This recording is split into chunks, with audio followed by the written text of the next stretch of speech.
we surrender to God. And that is why Kenya shall continue to be a God-fearing nation. And we will defend the freedom of worship in our republic. We will make sure that we don't compromise, and there will be no limitations or compromise on the freedom of worship in Kenya.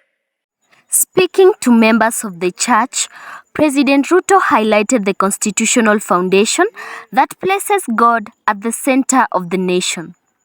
He cited the preamble of Kenya's constitution, which begins with the words, God of all creation, emphasizing that the country submits to divine authority. This, he stated, is a reflection of Kenya's identity as a God-fearing nation, and as such, the government would continue to protect his heritage. The president made it clear that there will be no compromise on the right to worship freely, a principle enshrined in the constitution. He reassured religious leaders and the public that his administration is fully committed to safeguarding the freedom of worship in the country. President Ruto emphasized that this right is a non-negotiable part of Kenya's democratic fabric, and his government will ensure it remains intact, free from any form of suppression or interference.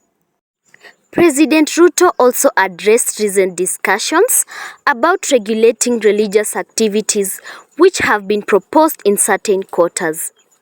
He expressed his strong opposition to any form of regulation that would limit the activities of religious institutions or restrict worship.